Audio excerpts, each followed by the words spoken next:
Um guerreiro perigoso, ambicioso e cruel. Átila, o Huno, o flagelo de Deus. Átila foi o líder dos temidos Hunos, um povo misterioso que traria terror aos romanos. A história de Átila é muito complicada, as únicas fontes realmente completas foram escritas em grego e latim, pelos inimigos dos Hunos. Os contemporâneos de Átila deixaram muitos testemunhos de sua vida, infelizmente apenas fragmentos permanecem. Prisco de Pânio foi um diplomata e historiador do Império Romano do Oriente, que escreveu em grego e foi testemunha da história de Átila, como membro da embaixada de Teodósio II na corte Una em 449.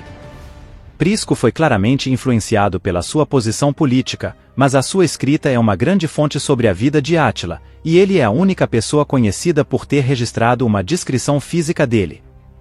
Ele escreveu uma história do decadente Império Romano em 8 livros, cobrindo o período de 430 a 476.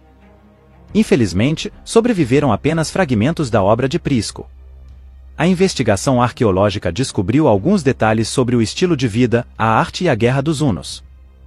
Existem alguns vestígios de batalhas e cercos, mas o túmulo de Átila e a localização da sua capital ainda não foram encontrados.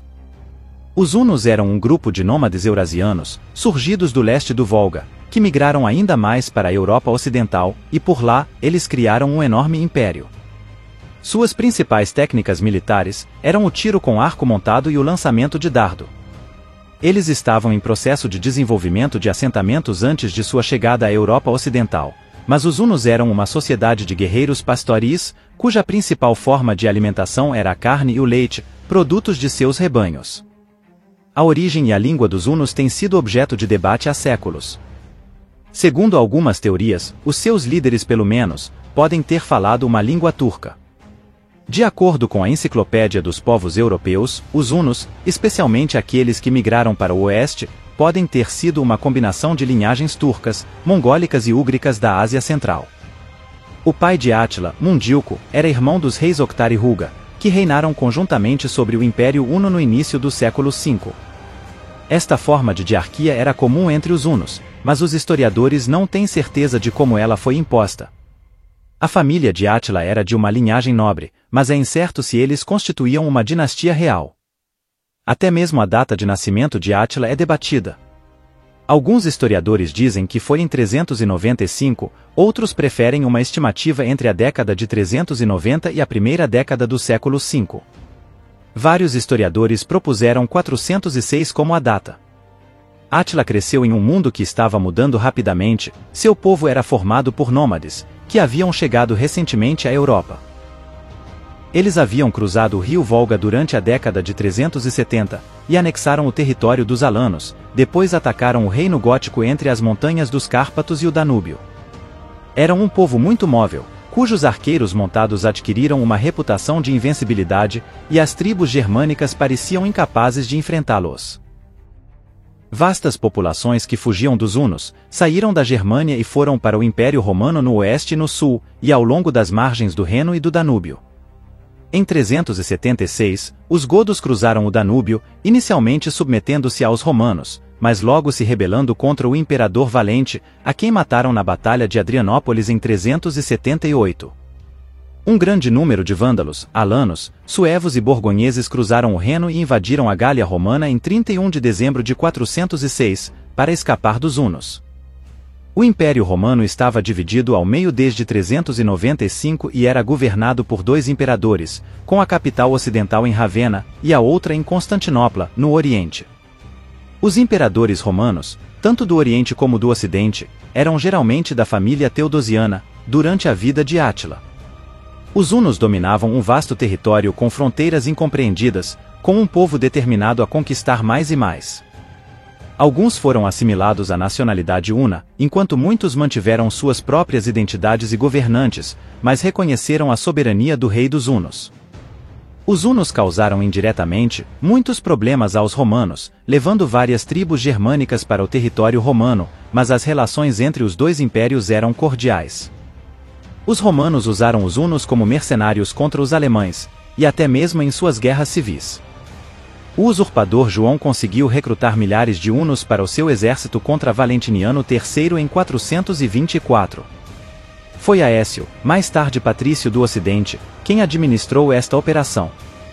Eles trocaram embaixadores e reféns, a aliança durou de 401 a 450 e permitiu aos romanos inúmeras vitórias militares. Os hunos consideravam que os romanos estavam pagando-lhes tributo, enquanto os romanos preferiam ver isso como um pagamento por serviços prestados. Os hunos haviam se transformado numa grande potência na época em que Átila atingiu a maioridade, durante o reinado de seu tio Ruga, a tal ponto que Nestório, o patriarca de Constantinopla, percebeu a situação e disse o seguinte sobre isso: eles tornaram senhores, e, os romanos, escravos. A morte de Ruga em 434, deixou os filhos de seu irmão Mundilco, Átila e Bleda, no controle das tribos hunas.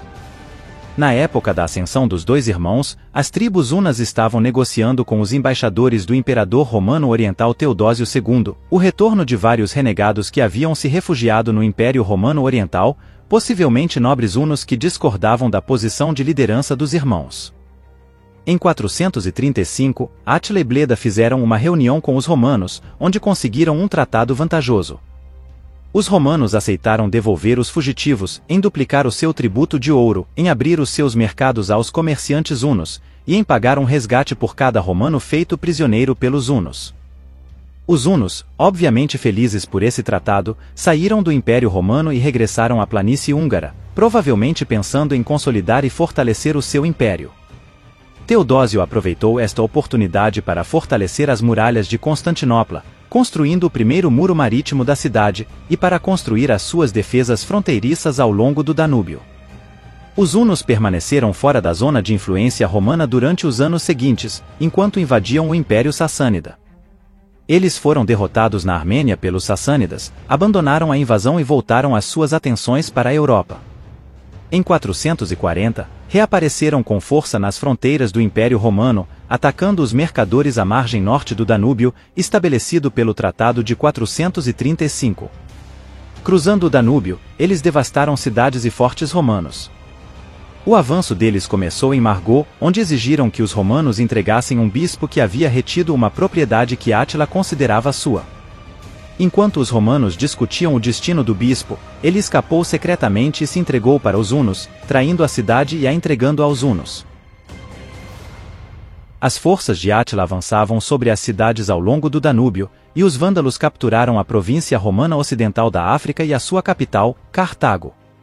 A África era a província mais rica do Império Ocidental e a principal fonte de alimento para Roma. Os sassânidas invadiram a Armênia em 441. Os romanos retiraram muitas das suas legiões dos Balcãs, e enviaram para a Sicília, a fim de montar uma expedição contra os vândalos na África. Isso deixou para Átila e Bleda um caminho livre através da Ilíria até os Balcãs, que invadiram em 441. O exército huno saqueou várias cidades. Durante 442, Teodósio chamou de volta suas tropas da Sicília, e ordenou uma grande emissão de novas moedas para financiar operações contra os hunos. Ele acreditava que poderia derrotar os hunos e recusou as exigências dos reis hunos. Átila respondeu com uma campanha em 443. Pela primeira vez, suas forças foram equipadas com arietes e torres de cerco rolantes, com as quais atacaram com sucesso os centros militares de Raciária e Naísso, massacrando os habitantes. Prisco disse: "Quando chegamos a Naísso, encontramos a cidade deserta, como se tivesse sido saqueada. Apenas alguns doentes jaziam nas igrejas. Paramos a uma curta distância do rio, em um espaço aberto, por todo o terreno adjacente à margem estava cheio de ossos de homens mortos na guerra. Avançando ao longo do rio Niava, os hunos tomaram várias cidades. Eles encontraram e destruíram um exército romano fora de Constantinopla, mas foram detidos pelas muralhas da capital oriental. Eles derrotaram um segundo exército perto de Calípolis. Teodósio, incapaz de montar uma resistência armada eficaz, admitiu a derrota, enviando um oficial para negociar os termos de paz. Os termos foram ainda mais cruéis do que o tratado anterior. O imperador concordou em entregar 6.000 libras romanas de ouro como punição por ter desobedecido os termos do tratado durante a invasão. O tributo anual foi triplicado, aumentando para 2.100 libras romanas em ouro. E o resgate para cada prisioneiro romano aumentou para 12 soldos.